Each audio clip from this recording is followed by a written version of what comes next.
Hi friends, ഞാൻ മറ്റൊരു movie review ആയിട്ടാണ് വന്നേക്കുന്നത്. ഇന്ന് റിലീസായ ആലപ്പുഴ ജിംഖാന. ആദ്യം തന്നെ പറയട്ടെ, എനിക്ക് ഈ സിനിമ ഒട്ടും ഇഷ്ടപ്പെട്ടില്ല. ഒരു കഥ, അതിനകത്ത് വേറെ എന്തൊക്കെയോ കുത്തി നിറച്ച് ഒരു 2.5 മണിക്കൂർ ആക്കിയ പോലൊരു ഫീലിംഗ് എനിക്ക് തോന്നിയത്.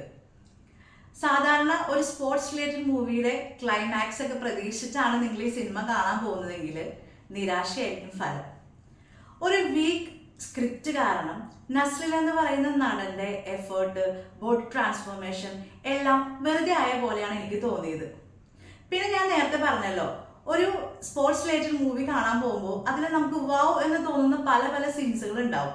പക്ഷെ ഇതിനകത്ത് ഒരു ബോക്സിങ്ങിന്റെ ഒരു കോമ്പറ്റീഷൻ തന്നെ കാണിക്കുന്നുണ്ടെങ്കിലും നമ്മൾക്ക് അങ്ങനെ ഒരു വാവ് എക്സ്പീരിയൻസ് തരാനായിട്ട് ഡയറക്ടർക്ക് പറ്റിയിട്ടില്ല.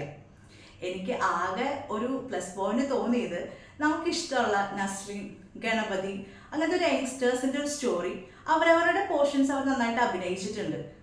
ഈ സ്ക്രിപ്റ്റ് കൂടി കുറച്ച് നല്ലതായിരുന്നെങ്കിൽ ഈ സിനിമ മച്ച് ബെറ്റർ ആയേനെന്ന് എനിക്ക് തോന്നി.